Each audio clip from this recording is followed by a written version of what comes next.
어제 이낙연 대표께서 이낙연 새로운 미래죠. 네. 우리는 조국 신당과 연대연합하지 않는다. 조국 혁신당 그러시더라고요. 깜짝 놀랐습니다. 아, 이거 할 생각도 없는데. 우리는 제안한 적이 없어요. 제안한 적이 없는데 막 답변을 하고 공중파에서는 그걸 막 방송을 하더라고요.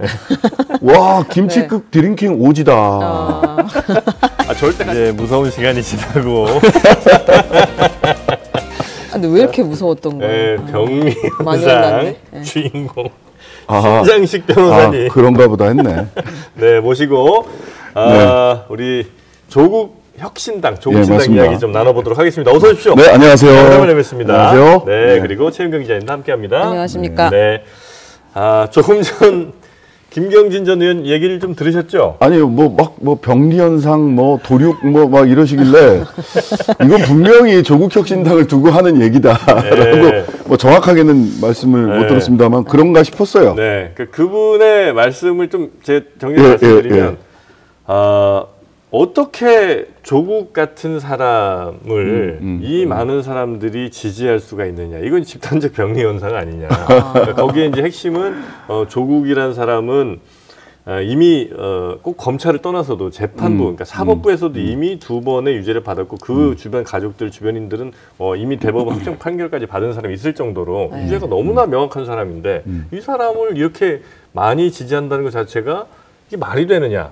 는 말씀이셨습니다. 첫 번째는 그거는 이제 국민들을 전부 다 병리 현상의 환자로 지금 보고 계신가? 전부는 아니지만 여튼 지지하시는 분들 적어도 지금 대체로 유튜브니까 인용 정확하게 안 해도 되는 거죠. 한 대략 10% 이상의 어제 나온 KBS 조사에서도 9% 지지율이 나왔고 ARS 조사 같은 경우 이게 전화 면접에서는 약 9에서 한 11% 정도가 꾸준히 나오고 있고 비례 투표의 정당 지지율이 예, 정당 지지율이. 그다음에 ARS 같은 경우는 13에서 17%까지 나오고 있거든요. 17%까지도 나와요? 예. 그 국민들이 전부 다 병리 현상에 찌들었다고 보시는 건가라는 질문을 정치하는 분 입장에서는 일반인들이 그렇게 말씀하실 수는 전 충분히 있다고 봐요. 하지만 국민들의 선택을 받기 위해서 출마하신 분이 그렇게 국민들을 대략 10에서 17%의 국민들을 병리 현상이라고 얘기하시는 거는 저는 김경진 후보님에게 굉장히 좋지 않은 영향을 끼칠 수 있다. 좀 너무 급발진하지 않으셨으면 좋겠다라는 생각이 첫 번째 들고요. 두 번째는 이런 겁니다. 처음에 조국 위원장, 인재영이 위원장이니까 조국 위원장이 권력형 비리라고 시작을 했어요. 근데 권력형 비리는 기소조차 하지 못했죠. 권력형 비리로 시작해서 털기 시작해서 안 나오니까 인디안 기우제 지내듯 털기 시작해서 털고 사모펀드 아무것도 안 나왔잖아요. 기소를 그러고 나니까 결과적으로 이제 표창장부터 시작해서 몇 가지 건으로 유죄 판결을 받기도 하고 그다음에 받지 않은 부분들은 지금 대법에 상고에 가 있는 상황인데 이건 어떤 거냐면 뺑소니 사고를 쳤다라고 해서 사람들한테 막 조국 뺑소니범 하고 막 얘기를 했어. 근데 보니까 교통법규 위반한 게 뺑소니 사고를 내지는 않았어요. 그러고 나니까 이제 내비게이션을 딱 압수수색을 해가지고 그 내비게이션에서 자 정지선 금지한 거 뭐 있나, 교통법규 어긴 거 뭐 있나 이걸 탈탈 턴 겁니다. 한 사람만 그랬느냐? 조국차, 정경심차, 조민차, 조원차 네 사람 차를 다 그런 식으로 탈탈 턴 겁니다. 물론 그렇다고 해서 아무 문제가 없다라고 말씀드리는 게 아니에요. 그런데 국민들이 왜 이런 지지를 보내느냐 보니까 두 가지 이유가 있는 것 같습니다. 첫 번째는 조국 혁신당을 지지하는 분들 중에 많은 분들이 정치 고관여층이라고 생각하는데요. 그렇지가 않아요. 정치 저관여층의 지지가 많습니다. 그래요? 예. 그거 참 신기한 일이죠. 어떻게 확인을 하는 거예요? 예. 아니, 그러니까 그 세대, 직업, 연령대가 있잖아요. 그러니까 정치 고관여층은 사무직 남성 40대, 50대 이런 쪽이 정치 고관여층이에요. 근데 주부라든지 주부, 여성, 그다음에 연령이 아예 60대가 넘는다거나 이런 분들은 상대적으로 정치 저관여층이라고 할 수 있습니다. 관심이 개별적으로 많으실 수는 있으나 전반적으로 통계적으로는 그렇다. 예, 통계적으로는 60대 이상이 정치 고관여층 아니에요? 근데 여성 60대는 조금 다릅니다. 최은경 기자님 부모님이 너무 고관여층. 그래요? 네, 초고관여층이어가지고 저희 집안이. 이분들이 생각하는 건 이런 게 있는 것 같습니다. 야, 이게 너무 심한 거 아니야? 해도 너무한다. 좀 잘못한 점이 있었다고 하더라도 가족 전체를 저렇게 하는 건 해도 너무한 거 아니야? 아유 사람한테 저러면 안 되지. 라고 하는 측은지심과 연민의 감정이 있으신 건 분명합니다. 네. 예. 그런 분들이 내가 해줄 수 있는데 그때는 워낙 그 조국 전체가 나쁜 놈, 대한민국 전체가 이러다 보니까 네. 그때는 뭔가 찜찜하긴 한데 그런가 보다라고 생각을 하셨다가 이제 와서 보니까 윤석열 검찰 정권이 하는 걸 보니까 야, 뭐 웬만한 막 의사도 입 틀어막고 카이스트도 입 틀어막고 국회의원도 입 틀어막고 사지 들어가지고 입틀막 사지들 꼼짝만 하는 걸 보니까 아 잔인하구나. 조국한테도 그렇게 잔인하게 한 것 같아. 그러면은 내가 해줄 수 있는 게 이거 여론조사 오면 번호 한번 눌러주는 거. 그 전까지는 오히려 그럼 좀 찜찜했던 분들이 다시 지금 오히려 지지로 바뀔 수도 있다. 바뀌는 현상들이 바뀌는 현상들이 지금 나타나고 안 그러면 이 순식간에 2주 만에 10%대가 성장이 잘 안 됩니다. 그러면 저 요건 하나 좀 여쭤보. 이게 이제 약간 반대쪽 입장에서 여쭤보겠습니다. 어쨌든 정치를 또 국회를 입성하고자 이제 하시는 거잖아요. 창당을 하고 정치 활동하고 그렇죠. 이제 내가 출마를 한다는 거는. 그런데 정치를 하는 그 국회는 입법기관이잖아요. 네. 입법기관에 설령 이런저런 이유로 조금 억울하게 뭐 유죄 판결을 받은 경우가 좀 있다 하더라도 입법기관에 그런 불법을 저지른 사람이 그리고 2심까지 이미 뭐 유죄로 나와서 대법원에서도 큰 뭐 바뀌는 게 없으면 아마 유죄가 거의 확정될 것 같은 사람이 입법기관에서 입법 활동을 한다? 이거는 말이 안 되는 거 아니냐. 그러니까 그 사람이 억울하다면 다른 방식의 정치 활동도 얼마든지 할 수 있는데 이 사람이 어떻게 입법기관을 가느냐는 비판이 있을 수 있습니다. 네.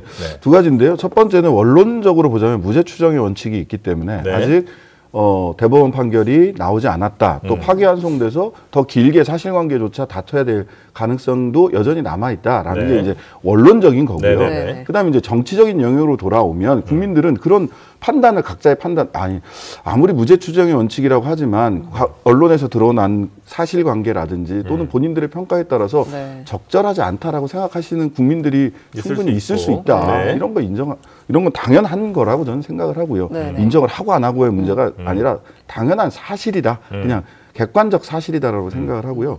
그렇다면 문제는 조국 혁신당이 조국이라는 이름이 앞에 있기는 하지만 이거는 뭐 국민들의 인지를 위한 것이니까 우리가 뭐 팬클럽 만드는 건 아니란 말이죠. 어떤 정치를 하고자 정당을 만들었는가가 훨씬 더 중요하다고 생각을 합니다. 뭘 하고 싶으신 거예요? 예. 제가 그 짧은 기간이지만 깊게 조국 자꾸만 선생님이라고 제가 교수님이었던 분이라서 조국 위원장이랑 이야기를 나누면서 어떤 나라를 그래서 조국을 혁신해서 어떤 나라를 만들고 싶은데 이 부분에 합의 공감하느냐가 제일 오랫동안 이야기했던 부분이에요. 생각보다 기간은 길지 않았지만 근데 합의한 부분이 이거예요. 노무현 대통령이 마지막에 쓰셨던 책이 진보의 미래라는 책이잖아요. 진보의 미래가 가리키고 있는 것이 유러피안 드림입니다. 그 다음에 저는 이제 노회찬 대표님하고 오랫동안 정치활동을 같이 했는데 2007년에 노회찬 대표께서 민주노동당 대선 후보 경선에 나가면서 내걸었던 캐치프레이즈가 요즘 와서 많이 운이 되는 회자되는 제7공화국 헌법 개정에서 제7공화국으로 가자. 여기는 사실은 스웨덴 복지국가, 북유럽 복지국가를 지향하고 있는 거거든요. 그게 맞아 떨어져요. 그래서 사회권이 보장되는 개인적 자유권을 넘어서는 사회권이 보장되는 선진 복지국가를 만들자라고 하는 것이 둘 다 꿈이 같았고 강령 초안도 제가 받아봤어요. 초안 작성한 걸 받아보니까 그게 스웨덴식의 선진 복지국가 강령입니다. 선진 복지국가 만들겠다 혁신하고 나서 그 다음에 어떻게 기동할 것이냐. 이번 선거는 누가 뭐래도 윤석열 정권에 대한 지난 2년의 평가일 수밖에 없지 않겠습니까? 근데 평가를 하기 위해서는 조금 더 강하게 빠르게 쇠빙선처럼 뚫고 가는 정치 집단이 필요하다라는 이 조국 혁신당의 정치적인 어떤 기동 방식에 대한 합의도 있어요. 이 부분에 대한 기대가 국민들이 지금 현재 지지율에 반영돼 있다고 보고요. 그런 부분에 대한 합의가 있었기 때문에 저도 조국혁신당에 합류할 수 있었던 겁니다. 하나 약간 궁금했던 게 우리 신장식 변호사님은 원래 이제 진보정당 활동을 많이 하셨고 그리고 꼭 주류가 아닌 선택도 많이 하셨던 것 같아요. 네네. 그래서 정치 활동 다시 하는 것 자체는 매우 자연스러운데 왜 조국 신당일까가 이제 좀 궁금했거든요. 네. 그래서 여러 선택지가 지금도 이제 진보 세력들이 또 있을 수 있으니까 그 네. 선택도 가능했는데 조국이라는 선택을 하신 거는 한편으로는 이게 이제 당선 가능성은 어쨌든 비례대표로 간다면 조금 높아질 수 있는 거니까 그럴 수도 있지만 그런 이유로 아마 그 선택을 하시지는 않을 것 맞습니다. 같은 사람이 저는 생각을 하고 네. 그럼 뭔가 가치가 이제 되게 잘 맞았다는 건데 네, 네, 네. 그럼에도 불구하고 이제 리스크는 분명히 있는 거잖아요. 당연하죠. 아까 말씀드렸던 그런 예. 그 선택을 해야 됐던 이유는 정말 가치가 너무나 나와 잘 맞았기 때문인가요? 뭐 몇 가지 이유가 있을 텐데요. 네. 일단 제가 올림픽 정신으로 다시 정치를 할 수는 없습니다. 올림픽 정신은 뭐예요? 출전에 의의를 두는. 예전에 그런 거 많이 했다면. 그렇죠. 네. 그때는 그냥 저는 민주노동당 비례대표 한석을 더 늘리기 위해서 지역에 가서 희생타친다. 네. 보내기 번트를 한다. 한 4번 떨어지시지 않나요? 국회의원 선거는 3번. 네. 지난 2020년에는 포스터를 흔한 말로 업계 전문용어로 포스터를 못 붙였죠. 벽보를 못 붙였기 때문에 그걸 뺀다면 3번 지역구에 출마를 해서 희생타를 쳤죠. 그래도 뭐 8%, 12% 뭐 이 정도씩 받았으니까 나름 그쪽에서는 성적이 괜찮았었는데 이제 일단 개인적으로는 그렇고 두 번째는 아까 말씀드렸던 그런 혁신을 해서 무슨 나라 만들고 싶으냐라고 하는 것에 대한 동의가 있었고 기동 방식에 대한 동의도 있었고요. 그 다음에 저는 죄송한 말씀이지만 현실적으로 우리 민주 진보 정치, 개혁 진보 정치가 재건돼야 될 상황에 처해 있다라고 생각합니다. 정의당으로는 안 된다. 예, 그러니까 말하자면 지금 뭐 제가 몇 군데서 연락을 받습니다. 저기 뭐 거제도, 창원 이렇게 소위 영남권에 있는 노동자들, 금속 노동자들이 밀집해 있는 쪽에서 이 조합원들이 정의당은 보니까 뭐 유호정 의원이나 이런 분들 활동하는 걸 보니까 이게 노동하고는 좀 거리가 멀어진 거 아니야? 뭐 이런 생각을 하고 그다음에 독자 정당을 쭉 찍어왔던 분들이 또 그럼 어디를 선택해야 되지? 하다가 그러면 조국혁신당도 보니까 뭐 신장식이 간 걸 보니까 제가 어떻게 하는지 한번 좀 보자. 말하자면 그냥 민주당의 하위로 들어가는 거냐 아니면은 독자성을 노동의 가치를 좀 여기에 함께 하는 정당이 될 거냐에 대해서 관심을 가지고 지켜보겠다. 저는 제가 이 조국 그 혁신당에 함께하는 이유 중에 하나는 진보적인 강소 정당. 작더라도 목소리 내고 강단 있는 진보적 강소정당. 뭘 추구하는 진보적 강소정당이냐? 북유럽 선진 복지국가를 목표로 하는 진보적 강소정당이 재건될 필요가 있다. 그 자리가 빠지면 한국 정치가 계속 오른쪽으로 갈 겁니다. 근데 이제 지금 조국 신당에서 나오는 얘기는 그런 북유럽 선진 복지국가보다는 윤석열 정권 타도? 혹은 조기 종식 이런 얘기가 나옵니다. 그건 이번 선거에서의 전선이고 이번 선거에서의 전선을 넘어서서 꿈꾸는 나라가 있어야 되잖아요. 그렇고. 비전이. 이거 강령이 이제 쭉 나올 텐데 강령 쭉 보시면 아시겠지만 북유럽 선진 복지국가 강령이고요. 조국 선생도 자꾸 선생이래네. 조국 위원장님도 어디 인터뷰 가서 나가서 말씀하시는 거 보면 똑같이 얘기를 하세요. 정의당을 대체하는 진보적 강소정당을 만들어서 선진복지국가, 사회권이 보장되는 선진복지국가. 그러니까 표현은 조금 다르지만 누구는 그거를 바로 직접 형이라고 부르고 누구는 우리 엄마 아빠가 낳은 나보다 나이 많은 남자 형제 이렇게 부르는 정도의 차이지. 그런 정도의 차이지. 동일한 이야기를 하고 있습니다. 윤 정권의 조기 종식은 무슨 의미예요? 윤 정권의 조기 종식이라는 건 뭐냐면 저는 어떻게 표현을 하면 실질상 사실상이라는 표현을 해요. 실질상은 실제로 실질적인 실질적인 거는 뭐냐면 실제로는 중간에 퇴진하거나 탄핵이 되는 거죠. 탄핵이 된다고요? 그럴 가능성이 저는 여전히 국민들 마음속에 심리적 탄핵을 이미 하고 있는 분들도 꽤 돼요. 근데 이런 말을 저는 되게 여기서 왔으니까 지금 막 물어보니까 다 하는 것이지. 만약 그 범진보 진영이 윤석열 정권 진영이 100석 이하가 된다라고 생각을 하면 거부권을 거부할 수 있게 됩니다. 이런 거는 어찌 보면 사실상 조기종식에 가까워지는 게 되고요.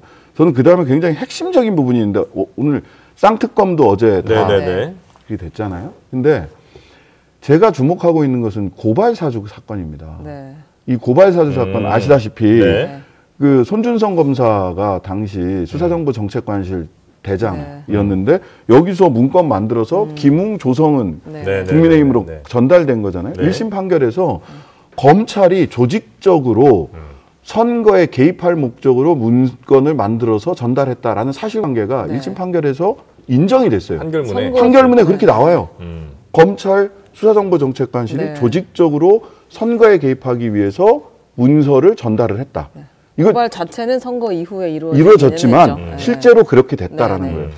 이건 판결문에 나온 얘기입니다. 네. 저의 해석이 아니라. 네. 근데 검찰을 아시는 분, 김경진 아까 의원한테 검사 네. 출신이니까 여쭤봐야 되는데 네, 네. 수사정보정책관실 과거의 범정이 검찰총장의 허락 없이 검찰총장의 지시 없이 단독으로 그런 행위를 할 수 있느냐? 불가능합니다. 네. 구조적으로. 구조적으로 불가능합니다. 네. 여기는 검찰청 차장한테도 보고하지 않고요.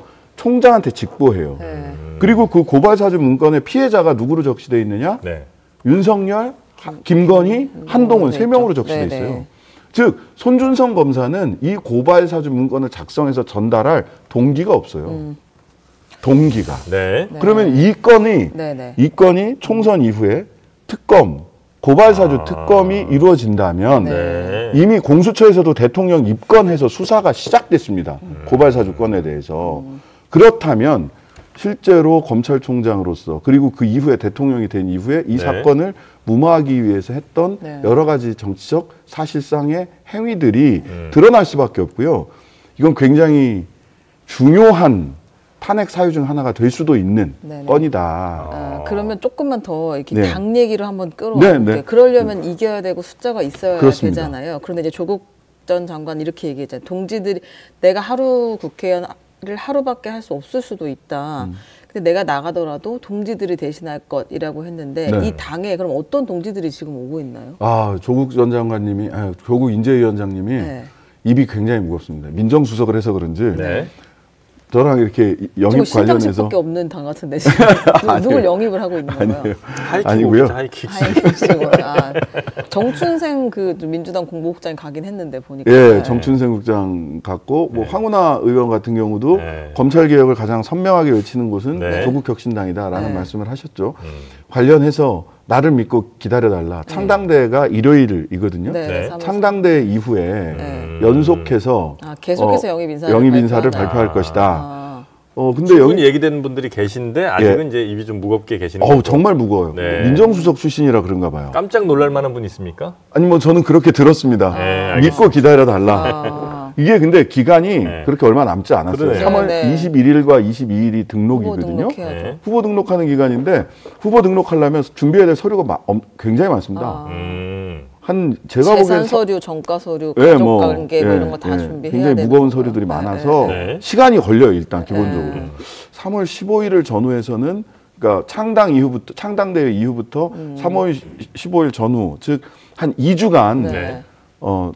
계속해서 발표. 계속해서 연속해서 새로운 어떤 인재들이 분들은 발표를 와도 되고 어떤 분들은 이 당에 올 수 없습니까? 제가 참 그거 어제 이낙연 대표께서 이낙연 새로운 미래죠. 네. 우리는 조국신당과 연대연합하지 않는다. 조국혁신당 그러시더라고요. 깜짝 놀랐습니다. 이건 할 생각도 우리도 없는데. 생각. 우리는 제안한 적이 없어요. 제안한 적이 없는데 막 답변을 하고 공중파에서는 그걸 막 방송을 하더라고요. 와 김치국 드링킹 오지다. 절대 같이 할 생각 없군요. 절대 같이 할 생각이 우리도 없어요. 싫다 이거군요. 왜냐하면 지향이 달라요. 기동 방식이 다르고. 네. 이낙연 신당은 지금 이번 총선에서 국민들이 원하는 건 이 정권에 대한 평가입니다. 네. 근데 이재명 평가를 하자는 건지 윤석열 평가를 하자는 건지 모르겠어요. 예, 물론 이재명 당대표에 대해서 민주당에 대해서 네네. 제1야당이니까 그 책임에 대해서 물을 수 있죠. 토론할 수 있어요. 근데 전선을 흐트려서는 안 됩니다. 그게 주가 돼서는 안 돼요. 예, 그게 주가 돼서 주부를 네네. 헷갈리면 안 되는 거죠. 그리고 다시 말씀을 드리면 네. 이렇게 첫 번째 기준을 말씀드린 네. 겁니다. 윤석열 정권에 대한 평가, 검찰의 독재적인 운용에 대한 평가, 네. 그 전선에 분명히 복무할 수 있느냐가 이제 첫 번째가 조건. 됐고 두 번째는 아까 말씀드린 우리가 생각하는 대한민국이 나아가야 될 꿈, 비전에 동의하느냐. 비전에 동의하느냐. 북유럽 복합형 이거는 그냥 자유민주주의에 동의합니다. 라든지 이것보다는 사실은 조금 더 나아가고 조금 더 분명해야 돼요. 자기 정체성. 이게 가장 중요한 것이고 그 다음에 세 번째는 저는 이제 조 위원장님이랑 그런저런 말씀을 드렸는데 우리 아무리 전투적으로 싸우더라도 품격 있게 싸우자. 소리 지르면 그냥 새된 소리만 지르는 방식으로는 안 되지 않냐. 목소리만 높이고 대신 화를 내는 게 아니라 여러분들이 왜 화가 나 있는지 화가 날 수밖에 없는 이유가 이건데 그래서 여러분들이 화난 걸 풀기 위해서 이런 구체적 대안을 내놔야 된다. 제가 노회찬 대표님이랑 정치하면서 배웠던 것 중에 하나는 뭐냐면 노회찬 대표님이 항상 이런 말씀을 하셨어요. 민주노동당, 진보정당의 정치는 이래야 된다. 비판은 근본적으로, 대안은 구체적으로, 실천은 대중적으로 국민들과 함께 해야 된다. 그렇게 하려고 합니다. 근데 여기 지금 같이 원래 북콘서트도 다니셨던 이성윤 전 지검장은 저는 같이 다닌 적은 없고요. 아니, 조국 전 장관 같이 다닌 민주당 영입 인재로 갔더라고요. 거기는 얘기가 아예 안 됐던 건가요? 저는 뭐 일정하게 이야기가 있었을 수 있다라는 생각이 들어요. 왜냐 뭐 인간적으로 가까우신 분들이시니까. 그런데 뭐 어느 자리에서건 윤석열 정권에 대해서 강하게 맞서 싸우고 검찰개혁을 요구할 수 있다면 검찰개혁을 위해서 싸울 수 있다면 자신이 적절한 자리에서 개정을 팔아 뭐 게임을 하려고 하더라도 연맹을 행정하고 리그를 만들려고 해도 개정은 파야 되잖아. 개정을 잘 팔아 거기서 만나자 이 얘기인가요? 개정 잘 팔아. 근데 이제 지금 조국 전 장관이 어쨌든 여기 대표 주자잖아요. 지금 조국 혁신당인데. 근데 검찰 개혁을 이야기할 때마다 의문이 드는 것들이 있어요. 검찰 개혁을 민정수석 당시에 그리고 장관 당시에 잘 할 수 있었을 텐데 제대로 한 게 맞나? 오히려 본인이 최고 피해자가 된 이 상황은 본인이 갖고 온 거 아닌가 싶은 생각도 있어요. 저는 이제 두 가지인데 장관 시절에는 손발 사지가 다 묶여 있었기 때문에 사실은 그럼에도 불구하고 당시에 그 청사진은 블루프린트는 내놓고 왔고요.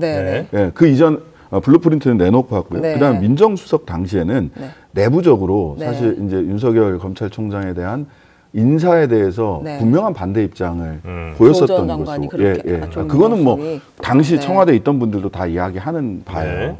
그리고 당시에는 민정수석은 본인이 원래 비서잖아요.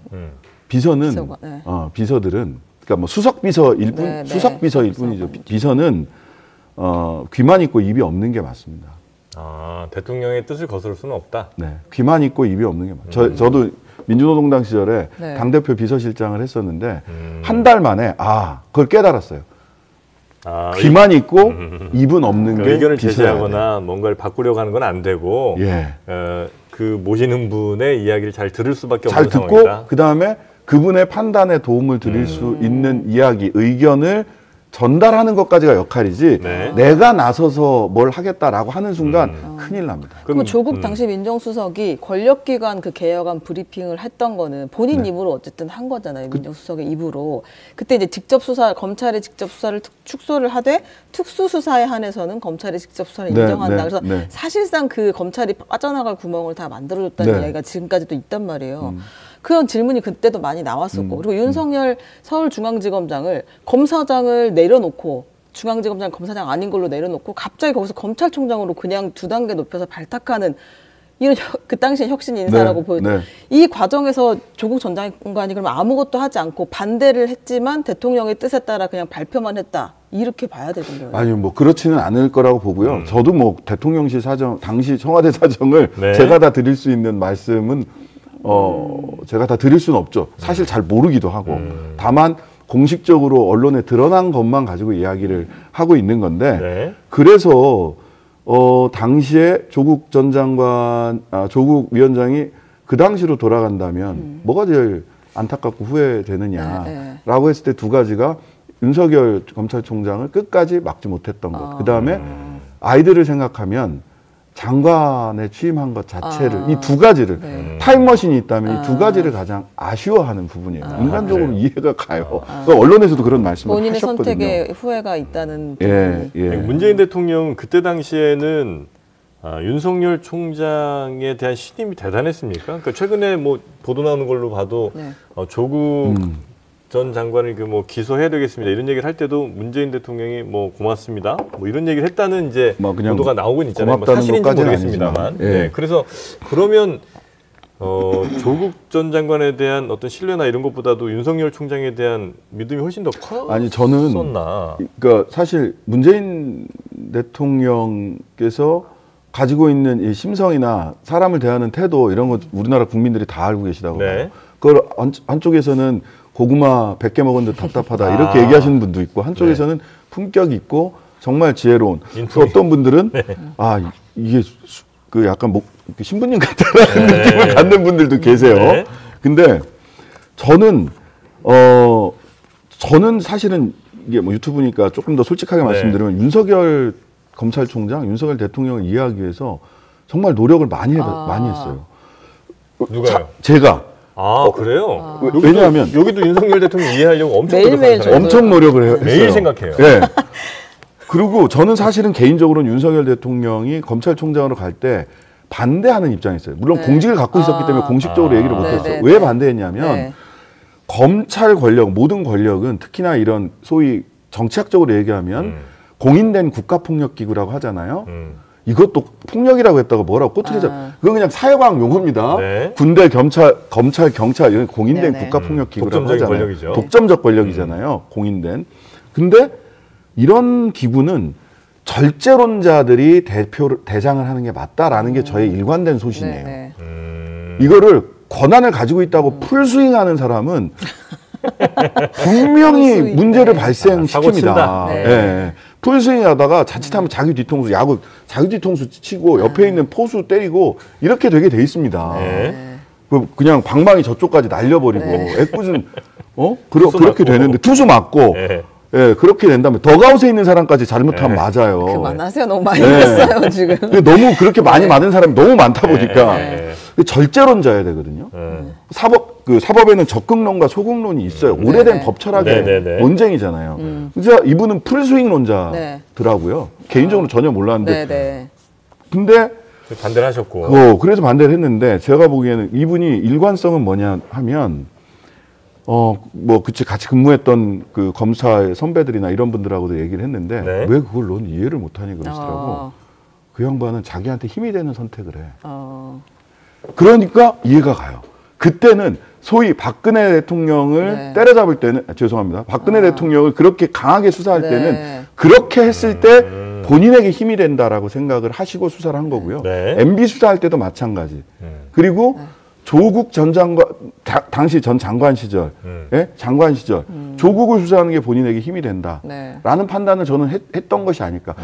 이게 저의 잘못된 관점일 수도 있겠습니다만은 그걸 놓고 보니까요. 그 기준을 놓고 보니까 소위 논리적 일관성이라든지 이런 걸로 이해하기가 되게 어려웠던 부분들이 해석이 돼요. 이해가 돼요. 좀 간증하시는 것 같은데 그 이해가 당시에 돼요. 이제 문재인 정권 초기에 사실은 적폐청산을 검찰과 손잡고 네. 하게 되면서 검찰한테 힘을 빼야 될 시기에 많이 힘을 얹어줬다 이런 비판들이 있잖아요. 저는 그 비판에 동의하는 편입니다.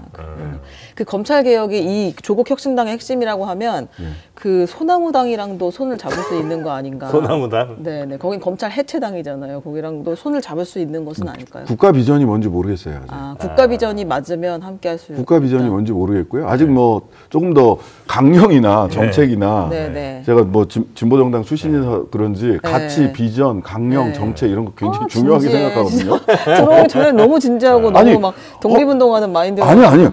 우리가 어떤 나라 만들고 싶은가를 얘기를 해야지. 거기에 대해서는 아직 소나무당은 무슨 비전인지 모르겠다. 그리고 검찰을 해체한다는 것도 그래요. 매우 강력한 표현일 수는 있겠으나 검찰은 필요하죠. 역할을 어떤 권한과 역할을 할 것이냐의 문제지. 바꾸는 게 중요하지 뭘 없애는 게 중요한 건 아니죠. 기소만 할 거냐.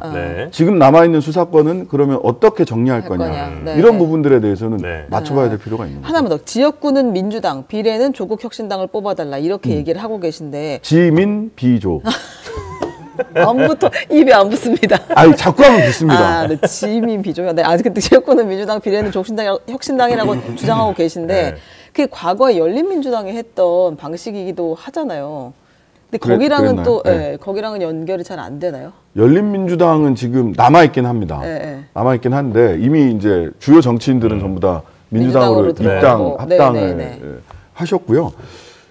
아까도 말씀드렸다시피 이런 부분이 있습니다.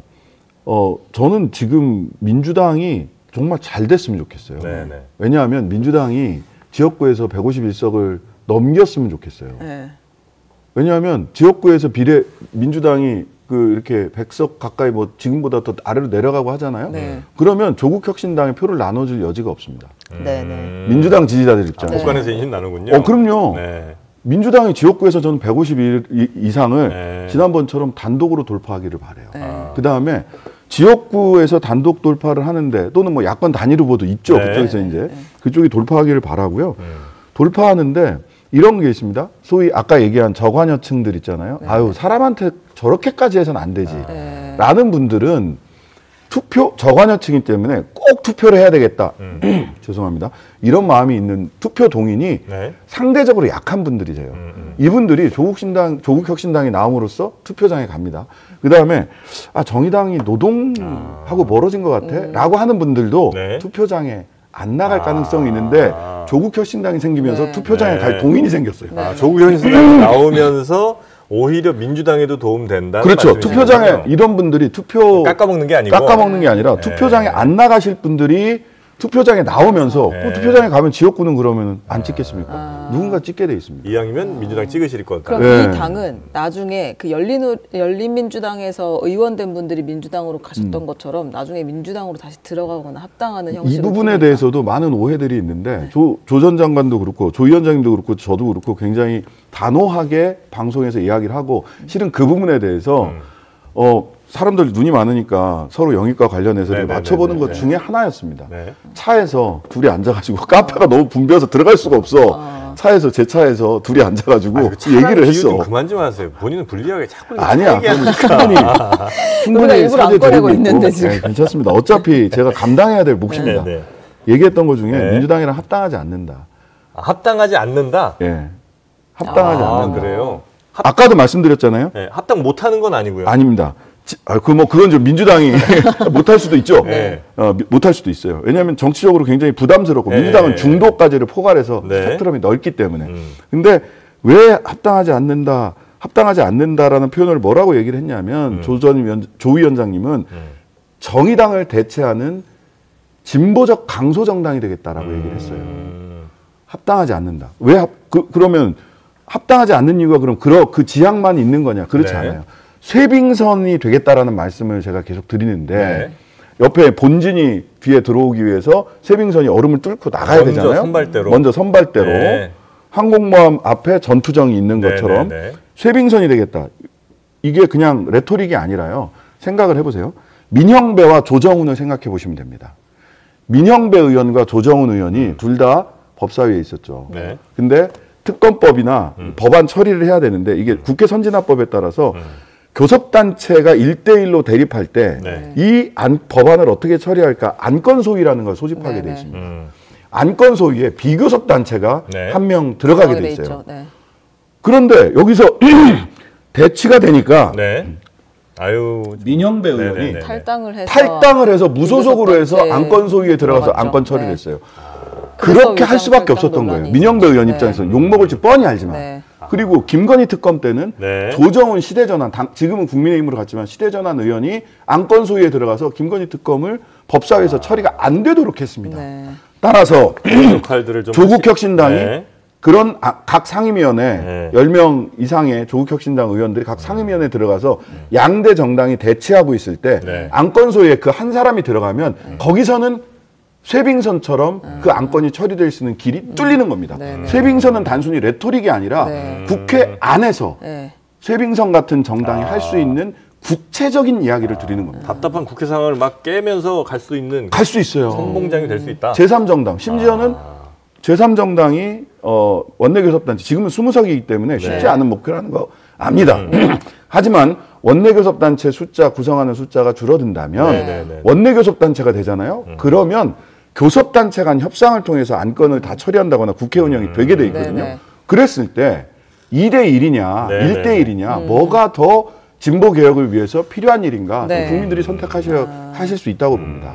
사진 하나만 마지막으로 어떤 사진이죠? 보실까요? 네. 그 조국 혁신당 당명과 당색을 우리가 당색. 저게 이제 가운데가 트루블루, 왼쪽이 코발트 블루, 네, 오른쪽이 딥블루입니다. 무슨 보그체예요 이거 지금? 블루의 진심인. 가운데는 이제 광주의 하늘 맞나요? 광주의 선명한 하늘. 네. 그리고 왼쪽은 백두산의 천지. 짙은 네. 더 짙은 파란. 네. 오른쪽은 독도의 동해 바다의 더 깊은. 좀 약간 헷갈리시는 것 같은데. 아니요. 어제 나왔으니까 저도 열심히. 근데 프레젠테이션 할 때 아재들은 되게 좋아했어요. 근데 이걸요? 네, 제가 뭐라고 해가지고 독도에 백두산에 5.18 광주에 이게 되게 굉장히 울컥하더라고. 근데 이게 지금 민주당보다는 약간 전 민주당 컬러에 더 가까운 건가? 이런 느낌이. 이니블루랑 또 더 비슷한 것 같아요. 보니까. 훨씬 그것도 얘기를 하면서 일단 이니블루라 그 민주당과 같은 거냐, 민주당과의 차별성이 있느냐, 당연히 첫 번째 질문이죠. 네. 차별성이 없어 보이는데? 아니에요. 아까 보시면 민주당은 푸른색이 하나예요. 여러 가지 당 색깔 중에 하나고 스펙트럼을 넓힌다는 취지에서 보라와 녹색을 변경했어요. 이번 민주당 보세요. 제명 민주당이요. 네. 이 보면 보라와 녹색, 파란색은 왼쪽에 하나. 그러니까 전체적으로 파란색이었다가 스펙트럼을 넓힌다는 상징으로 저는 받아들였는데 보라와 녹색이 들어갔어요. 그러면서 일단 차별성이 있다. 그다음에 이니블루는 채도와 명도가 훨씬 높답니다. 훨씬 박대. 우리는 그렇구나. 짚고 짙어졌어요. 더 선명하게, 더 짙게. 민주당보다 더. 그렇죠. 더 선명하게 간다. 강소 정당. 그러니까 신정식 변호사님 특징인 것 같은데 쉬운 질문을 해도 길게 대답을 재밌게 해야 되는데. 우리 신정식 변호사님 이제 임기 영입하시고 이제 본격적으로 비례대표 많이들 이제 좀 모아 오셔야 될 거 아니에요, 그죠? 그리고 본인도 번호를 좀 받으셔야 되고 이제. 이게 진짜 중요한 건데. 뭐 그거 얘기는 아직까지는. 그렇죠. 이제 창당 후에 공관위원회를 구성을 할 거고요. 공관위원회에서 공천관리위원회에서 당원들의 원칙적으로 당원들이 선출하도록 돼 있어요. 지금 이 당을 제일 싫어하는 데가 어딘지 압니까? 어디가 제일 싫어하죠? 개혁신당. 이게 어제도 제가 유튜브에 나왔는데 앞에 김용남 의원이 김용남 전 의원이 나왔어요. 제3지대 다 뺏어갔어. 근데 더군다나 당명을 가지고 왜 두 글자나 갔냐. 그러네. 혁신당, 혁신. 우리 혁신. 혁 빼면 신당이니까. 그래서 조국 혁신당, 우리는 조국 혁신당이고 거기는 개혁신당이잖아요. 개혁신당인데 굳이 김용남 전 의원이 개혁신당. 그래서 그 앞에다 개자를 그렇게 강조하고 싶으세요? 그러네. 세 글자가 똑같네. 그러네. 개혁신당, 혁신당이에요, 혁신당. 그러니까 거기는 개혁신당이라고 얘기를 하시는 게 맞고요. 우리는 조국 혁신당입니다. 여튼 재밌는 것은 어제 KBS가 한국리서치랑 한 조사에서 저희들이 조국 혁신당이 9%, 개혁신당이 3%, 정의당하고 새로운 미래 그 이낙연 신당이 각 1% 나왔거든요. 이렇게 하면 저희도 또 지지율 해야 돼? 유튜브인데? 유튜브 우습게 보지 마세요. 써야 되는구나. 서비스 차원에서 이거 뭐 찾아주시고 방송통 그 KBS가 한국리서치에 의뢰하여 며칠에서 며칠까지 해주시면 되고요. 저희가 챙겼습니다.